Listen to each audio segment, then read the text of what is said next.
Senator Waters. Thanks very much, Mr Acting Deputy President. I too rise to speak on this inquiry into the Great Barrier Reef, which the Greens had the great pleasure of moving to set up, and which we'd like to thank all of the other parties for participating in, and of course thank the Secretariat for the work that they did in allowing this very fulsome and certainly very damning inquiry to occur. Now, we know that unfortunately at this time in history the Great Barrier Reef is facing more threats than it ever has, and we took some incredibly scary evidence from eminent reef scientists that said that the reef's coral cover might disappear by 2050, that effectively we might not have a Great Barrier Reef as we know it today in my lifetime. Now that's of huge concern to me, and I'm sure to so many Australians and citizens of the world. I had the wonderful pleasure of visiting the reef as a youngster, and it stayed with me forever, and it's influenced my passions in this place. So I was really pleased when the report was formulated that I believe we were able to move the two big parties closer towards the action that the reef really needs to survive. Unfortunately not quite close enough, but we welcome any steps in the right direction. We've had 3 years of warnings now from the World Heritage Committee, who've said that they intend to place the reef on the list of World Heritage Sites in danger if the Australian government doesn't change direction. And they've made a number of recommendations over those 3 years of warnings. I'm really worried that we won't get another warning unless we heed and adopt those recommendations. Now that makes me worried for the 67,000 people whose jobs rely on the reef staying on the World Heritage List, and it makes me worry for the loss of that $6 billion tourism income.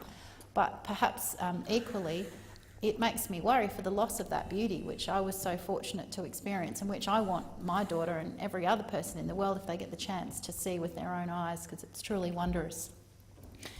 So that's why when we set this inquiry up, we were at pains to emphasise the key threats to the reef. We know the biggest threat to the reef in the long term is climate change. And I found it slightly ironic that Senator Ruston, who is perhaps not quite as extreme as some of her colleagues, did at least acknowledge in her contribution that the climate is changing. We'll take what we can get from this climate-denying government. Unfortunately, that same government has just repealed the carbon price, so perhaps more strength in Senator Ruston's arms in her own party room.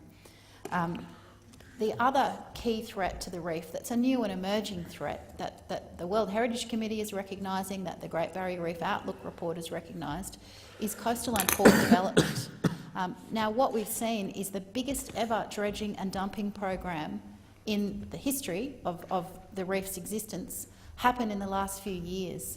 Now, it started off in Gladstone, it's now creeping everywhere, and it's mostly for fossil fuel export. So we are digging up the reef.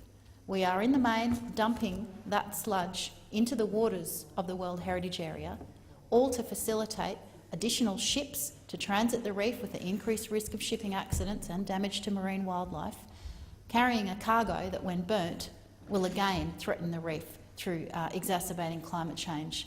So we are incredibly worried, as is the World Heritage Committee, about this course of action. That's why in our additional comments to this report, we've recommended that the Australian government ban offshore dumping of dredged sludge in the World Heritage Area, not just in the marine park and not just for capital dredging and not just for future projects, which Minister Hunt has alluded to committing to, not just a commitment that actually doesn't mean anything when you factor in all of those exclusions, but a genuine ban on offshore dumping of sludge into the waters of the Great Barrier Reef. That's what we need, and that's what the evidence to this inquiry established is what the reef needs.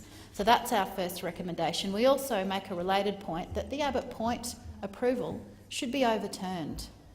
And I'm really pleased that in the last few days it seems like the proponent for that port expansion, the North Queensland Bulk Ports Corporation, have now said that they will consider land-based disposal of the dredged sludge from digging up 3 million cubic metres of the Great Barrier Reef World Heritage Area. They will consider not acting on the approval that this government gave them to dump that sludge into the waters of the World Heritage Area. Now, I welcome that, but what a crying shame that it's the voluntary good-heartedness of that corporation that's leading them to consider not dumping sludge in the World Heritage waters. What a shame that we don't actually have a policy, a law that says, sorry, I know it's cheaper, I know it's more convenient for you ports, corps and big mining companies, but you can't treat the reef like a rubbish tip. That's what the Greens would like to see happen, and so we've recommended that the Abbott Point approval for dumping not proceed. And I might add that any approval, even if there isn't offshore dumping of that sludge, any approval for the world's largest coal port in the Great Barrier Reef World Heritage Area in this age of climate change is an absolute travesty. We took some incredibly concerning evidence in the course of this inquiry about the independence, or perhaps the lack thereof, of the Great Barrier Reef Marine Park Authority, and it built upon documents that the Senate had helped to reveal over the course of this year, both through freedom of information with the wonderful work of community environment groups, but also through orders for production of documents through this chamber, which showed, alarmingly, that the scientists inside the Marine Park Authority, Gaboompa, had warned against, time and time again, approving the Abbott Point offshore dumping. They had said this was the highest risk option, that it was going to have incredibly damaging impacts that they believe were irreversible. And yet, a bureaucrat who, sadly, we discovered at the hearing does not have scientific training, who had that final tick-off, approved the dredging and dumping of that 3 million cubic metres. Now, I have been a big supporter of the Great Barrier Reef Marine Park Authority.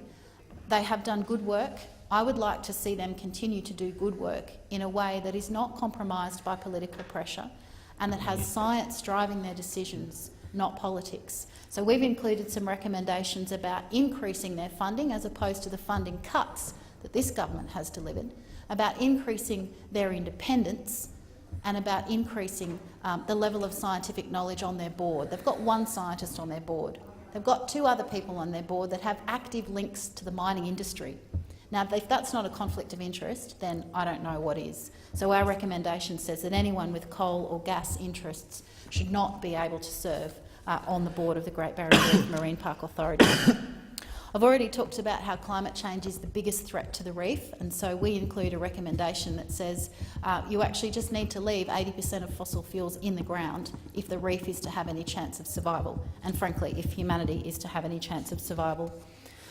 We also talk about, sadly, the $40 million cut to an otherwise very successful program, Reef Rescue, which was brought in several years ago and which has received successive support from different colours of government.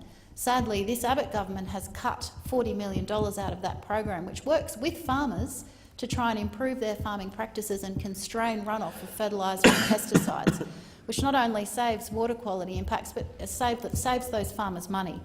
Why you would want to cut money out of that program is completely bemusing to me.